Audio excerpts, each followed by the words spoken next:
Hello, I'm Túlio Miranda, and I'm here once again to help you with your proficiency in English. Ok, nessa segunda mini-class do Academic English, vamos estudar um outro uso do describe dentro do contexto do Academic English, ok? E eu gostaria que vocês tivessem notado no outro vídeo que nós fizemos isso em 3 passos específicos, ok? Num primeiro passo, nós procuramos entender o contexto para determinar o sentido e do sentido conseguimos escolher qual o uso adequado da palavra. Num segundo passo, nós fomos para a família de palavras que tem aquela palavra como núcleo, né? O ponto de partida. E no terceiro passo, nós procuramos uma opção que possa ser usada no lugar daquela palavra com o mesmo sentido, com o mesmo significado ali no contexto específico. Ok? Então, vamos logo começar a nossa aula. Let's get started. Pois bem, na nossa primeira parte, nós devemos nos ater ao contexto. Então, você pode, mais uma vez, vamos pensar que você está escrevendo o seu report sobre as teses de um determinado autor. E aí, você vai dizer que ele descreve uma série de passos, uma série de etapas. Ele começa a dar uma descrição de verdade, de certo modo, um esboço, certo? De um determinado objeto. Pode ser, ele pode descrever as partes do corpo de um determinado animal, ou ele pode descrever os tipos de aprendizado, de estilos de aprendizado que alguém tem. E aí o autor, ele não vai necessariamente dar um conceito, ele vai muito mais realmente fazer uma descrição dos elementos, seja numa lista de tópicos ou um passo a passo. Ele vai de fato descrever. E nesse momento nós podemos usar o describe como nós já estamos mais acostumados, ok? Então, sabendo disso, nós podemos usar o describe e nenhuma regra nos priva de usar o describe como já conhecemos, não precisamos adicionar mais nada a ele, podemos usar somente o describe. Vamos a um exemplo, ok? Fleming describes 4 different learning styles or modes associated with our sense. The first, e aí ele vai continuar, né? Aqui the first, ele vai para o the second, depois the third and the fourth. Ok, então o que nós esperamos depois de uma introdução de describes, he describes or Fleming describes, é que aí ele vai iniciar the description. He's going to produce a list of the 4 learning styles, at least with a short description, with short information, a little information actually about this. Ok, então isso seria aí a nossa parte 1, não precisamos nos delongar mais do que isso, ok? Nessa segunda parte, nós devemos agora nos ater às palavras que estão em torno do describe, aquelas que evoluem e formam a família do describe. No primeiro vídeo nós vimos describe, description, descriptive e descriptively, formando aí 4 palavras na família. Podemos adicionar mais 2 partindo do describe, porque no primeiro vídeo de describe nós evoluímos para description, né? E aqui vamos com 2. Nós temos primeiro describable, ok? Describable também é um adjective, porém ele é um pouco diferente do descriptive. Quando você usa descriptive, você diz que alguém é descritivo, que uma coisa é descritiva, ou seja, faz descrições, ok? Então, he explained the subject descriptively, né?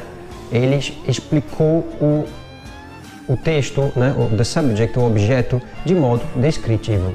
Então, se você adjetivar algo com descriptive, he is a very descriptive professor. Ele é um professor bastante descritivo, ele vai dar muitos exemplos, vai descrever tudo, ok? Mas describable diz que algo é descritível. Isso fica muito claro se a gente usar o inverso do describable, undescribable, ok? Suponha-se que uma pessoa viu Nossa Senhora, Our Lady, e aí a face dela é indescritível, né? The complexion of the Our Lady is undescribable, ok? A face, a feição, the complexion is undescribable, é algo indescritível, ok?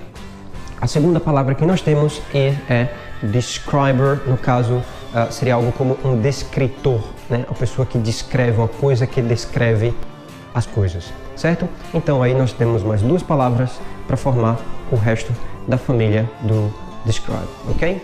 Essa foi a nossa parte 2. Nessa terceira parte, nós devemos agora procurar uma palavra que substitua o describe para que nós não nos repitamos demais, ok? Então, nesse sentido de formar um esboço, de descrever em passos ou em lista as coisas, nós podemos utilizar o outline, ok? Outline como verbo é justamente essa função de esquadrinhar, de formar um esboço das coisas ou mesmo te dar uma breve descrição. Vamos a um exemplo e nós vamos entender um pouco melhor. North Edge outlines two main ways in which we learn. The first is practical learning and the second is abstract learning. Ok? Então, como nós podemos observar, ele vai aí fazer uma breve descrição, ele delineia, he outlines, ok? Two main ways, ok? Então, vamos a outro exemplo do outline, ok? Idel outlines more specifically ways in which both natural and social sciences support democracy, ok? Ele delineia, ele descreve mais especificamente, ok? Então, para finalizar essa parte 3, vamos ler aqui dois parágrafos completos em que são usados describe, outline e também o suggest do outro vídeo, que será uma oportunidade de vocês verem isso acontecendo em completos parágrafos de linguagem acadêmica e também uma oportunidade de vocês praticarem o listening de vocês, ok? In his book on studying techniques, North Edge describes learning as a continuous activity that can occur either when we actively study something or when we adapt to changes in our environment. He outlines two main ways in which we learn. The first, practical learning, happens as a result of our experiences. The second, abstract learning, occurs by finding out information and perhaps discussing it with other people. Ok? Vamos ao segundo parágrafo. Fleming describes 4 different learning styles or modes associated with our senses. The first category is called visual and includes learners who prefer to find information from documents such as maps, diagrams, and charts. A second mode is known as oral or auditory. Learners with this learning style prefer obtaining information from spoken language. By contrast, learners in the third, read-write category have a preference for information in the form of written word. The final category is known as kinesthetic and includes learners who prefer to learn by means of personal experiences. Collectively, these 4 learning styles are known as VARK, V-A-R-K.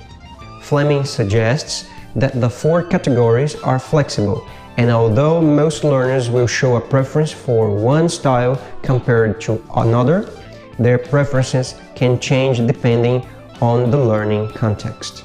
Ok? Pois bem, para finalizar o nosso vídeo de hoje, nossa mini aula de hoje, vamos com ideias de exercício. Não há necessidade de procurar a família de palavras do outline, porque outline sozinho já é verbo e substantivo, né? Noun and verb. Então, se você tiver curiosidade, pode dar um pulinho no dicionário e checar as variações de sentido que outline tem, tanto como verbo ou como noun, ok? Então, o que seria interessante seria você comentar aqui frases que utilizem o describe e o outline no sentido da nossa aula de hoje. Alright? So, if you like this video, please like it, mention your friends and share it as well. Don't forget to keep challenging yourself, and God bless you all.